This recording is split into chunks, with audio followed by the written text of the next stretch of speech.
Area members of Congress say gun violence has become a public health crisis, and now they are calling on the U.S. Surgeon General to take action. KTVU's Jenna Katsuyama has new data on an alarming increase here in gun injuries in the East Bay. All right, Jenna, how much of a spike did you actually find here? Well, Mike and Julie, I talked with the CEO of Alameda Health Systems tonight. He says the number of gun injuries coming into their trauma centers last year was more than 180% higher than before the pandemic. Some members of Congress say that gun violence has become a national epidemic.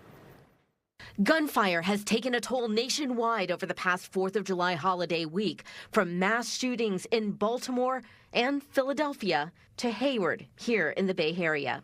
The terror and trauma have many Americans calling again for action. It's a public health issue completely. We've had gun violence everywhere, even at my work. You can hear the shots sometimes.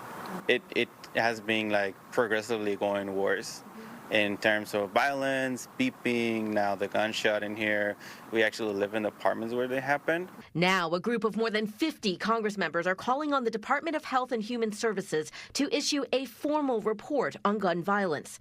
The letter to Secretary Javier Becerra and Surgeon General Vivek Murthy last week, led by Congresswoman Barbara Lee and Senator Cory Booker, said that gun violence has become a public health crisis that needs to be addressed as an epidemic. The reality is, we are seeing an unprecedented increase in the amount of violent activity and the repercussions of that on this community that we serve. James Jackson is CEO of the Alameda Health System, which includes the Level 1 Trauma Center at Wilma Chan Highland Hospital in Oakland.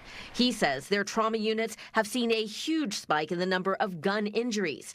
In 2019, there were 283. But following the pandemic, they've seen an alarming increase of more than 500 gun injuries a year. And already in 2023, they've had 247 victims hurt by gun injuries to date.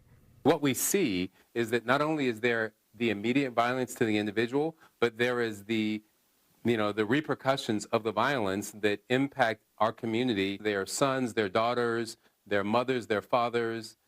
In 2021, according to the CDC's most recent data available, more than 48,000 people died from gun-related injuries in the U.S. The victims, their families, and communities all impacted. I grew up here. This is my community. It's more than a job. And so I feel that it's incumbent upon myself and others to really try to find ways to stem the tide. The California Medical Association says California's gun death rate is 37% lower than the national average, but still, the CMA also is calling for the Surgeon General to issue an in-depth report to put a spotlight on this problem. Mike? And if it is addressed as an epidemic, Jenna, I mean, what changes would we actually see here?